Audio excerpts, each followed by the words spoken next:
Anaungana na wenzangu, all those criminals who are selling fake fertilizer must be treated as economic saboteurs. They are committing economic crimes. Na wakipatikana, they must face the full force of the law, regardless of their status. Kwa sababu ile kazi serikali ya Kenya Kwanza ikiongozwa na Rais William Ruto inafanya ni kujaribu kuhakikisha kila mwananchi ana chakula ya kukula. Na mimi naomba Mungu aliye hai, kama kuna watu karibu na Mheshimiwa Rais, Mheshimiwa Naibu wa Rais, na kule bunge tunakofanya kazi, kama kuna yeyote amehusika kuleta mbolea gushi, naomba Mheshimiwa Rais anawe mikono kama Pilato, awaachilie watu waende nyumbani. Kweli si kweli? Huwezi leta kokoto, mchanga, kinyezi cha punda na mkojo wa mbuzi kuuzia watu wa Kenya. Mimi na Mheshimiwa Wakoli tumekubaliana. Mimi kama seneta wenu nimewaletea milioni 121 ambazo zapatia county government badilisha na watu yake hapa wanunue fertilizer. Leo kwa mambo kumuri ya fertilizer kweli.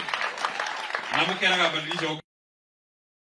Mheshimiwa Speaker ambaye ako katika safari ya kuunganisha wabunge na kuhakikisha ya kwamba pale bungeni tunaongea sauti moja bila kuangaliana kwa macho ya ukabila ama mirengo ya kisiasa. Graduate tumeacha mambo ya siasa ya mudo witu.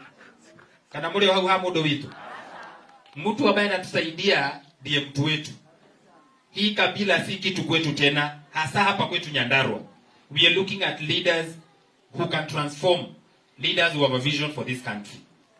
Nimeona appointments za Ministry of Education na hazijanifurahisha hata kidogo, because in this country we have over 47 tribes. Watu wamesoma na Mungu anawapenda wote. Those communities must reflect in the appointments in the Republic of Kenya. Haiwezekani kuwa ni watu wachache peke yake wako kila mahali na wengine wanakula kwa macho na kusaga meno. Na wiki chache zilizopita kumesemekana kwamba dunia yote shilingi ya Kenya ndio imepata nguvu kabisa. Kwa hivyo tunashukuru.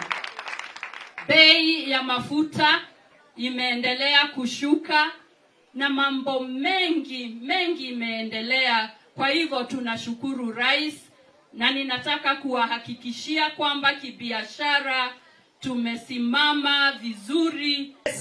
Tusiangalie pesa sana. Naomba mimi kama mama county, especially doctors, wale wa hii eneo yote ya Kenya, please go back to work. Hiyo ingine tutaongea. Hiyo ingine ya pesa tutaongea. Pesa ni Mungu tupea. Hii serikali tulichukua wakati mgumu sana. But now at least there is hope. Hata nyinyi kwa nini mnakaa na roho ya Firauni? Na moyo Firauni yule magia ginya kare hero ciura. Maleta kule hero ciura.